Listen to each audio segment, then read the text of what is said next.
बिस्मिल्लाहिर्रहमानिर्रहीम। आपने नोट किया होगा कार हुड ओपन करने पर आपको कुछ इस तरह के कंपोनेंट देखने को मिलते हैं। ये कौन से कंपोनेंट हैं और ये कंपोनेंट किस सिस्टम का हिस्सा है? इन कंपोनेंट या सिस्टम का पर्पस क्या है? ये कंपोनेंट और सिस्टम कैसे काम करता है? इन कंपोनेंट्स और सिस्टम का फ्यूल माइलेज से ताल्लुक है या नहीं? और इन कंपोनेंट्स और सिस्टम के खराब होने से गाड़ी में क्या असरात मुरतब होंगे और इससे रिलेटेड क्या डीटीसी जाहिर होंगे। तो इस वीडियो को देखने के बाद इन कंपोनेंट और इस सिस्टम से रिलेटेड आपके तमाम क्वेश्चंस और डाउट क्लियर हो जाएंगे। तो वीडियो शुरू करते हैं। कार हुड ओपन करने पर आपको जो ये कंपोनेंट दिखाई देते हैं ये एक सिस्टम का हिस्सा है। इस सिस्टम का नाम ई-वैप सिस्टम है। ई-वैप का मतलब इवेपोरेटिव एमिशन कंट्रोल सिस्टम है। अगर ये सिस्टम खराब होगा तो इसका इफेक्ट गाड़ी की फ्यूल माइलेज और इंजन परफॉर्मेंस पर होगा। जब हम फ्यूल फिल करवाते हैं तो इसमें 20% फ्यूल वेपर में तब्दील हो जाता है। तो अगर इन वेपर्स को डायरेक्टली एटमॉस्फेयर में एस्केप किया जाएगा तो एयर पोल्यूशन पैदा होगी, और अगर इन वेपर्स को फ्यूल टैंक से एस्केप नहीं किया जाएगा तो वेपर प्रेशर की वजह से फ्यूल टैंक में ब्लास्ट हो जाएगा, जो किसी एक्सीडेंट का बायस बन सकते हैं। जब फ्यूल को फ्यूल पंप के थ्रू टैंक से बाहर निकाला जाता है तो फ्यूल टैंक में वैक्यूम क्रिएट हो जाता है। दरअसल ये 20% एयर फ्यूल मिक्सचर होता है। इन वेपर्स को एयर पोल्यूशन से बचाने के लिए इनको इंजन में जलाया जाता है। तो इन वेपर्स को जलाने के लिए ई-वैप सिस्टम का यूज किया जाता है।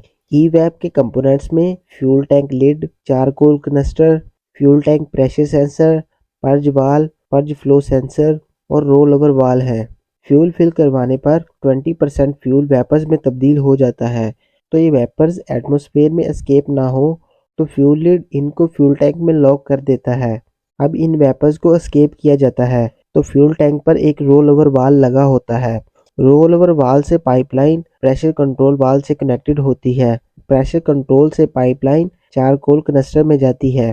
चारकोल कनस्टर पर एक ब्रीथिंग लाइन भी होती है। चारकोल कनस्टर की आउटलाइन पर्ज वाल से कनेक्टेड होती है और पर्ज वाल से पाइपलाइन पर्ज फ्लो सेंसर से कनेक्टेड होती है और सेंसर की आउट पाइप को इनटेक मैनिफोल्ड से कनेक्टेड कर दिया जाता है।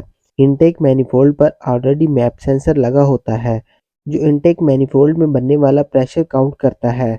अब पर्ज वाल, फ्यूल टैंक प्रेशर सेंसर और पर्ज फ्लो सेंसर को ईसीएम से कनेक्ट कर दिया जाता है।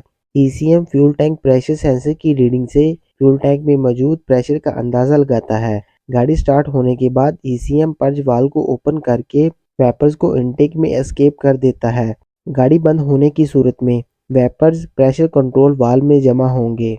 तो इस तरह ई-वैप सिस्टम काम करता है। अगर ये सिस्टम खराब होगा तो इससे रिलेटेड गाड़ी में जाहिर होने वाले सिम्टम्स में नंबर 1 चेक इंजन लाइट का ऑन होना, number 2 poor engine power, number 3 rough idling, number 4 poor fuel efficiency. इन सब सिम्टम का जाहिर होना आपकी गाड़ी में ई-वैप सिस्टम के खराब होने को इंडिकेट करता है। तो चेक इंजन ऑन होने पर इससे रिलेटेड फॉल्ट कोड में P0441, P0442, P0443, P0444, P0445, P0446, P0447, P0448 और P0449, इन सब फॉल्ट कोड का जाहिर होना ई-वैप सिस्टम में खराब होने को इंडिकेट करता है। तो ये सब डिटेल थी ई-वैप सिस्टम के बारे में। I hope that I will help you to understand the car problem. For more videos, like, comment and subscribe my channel.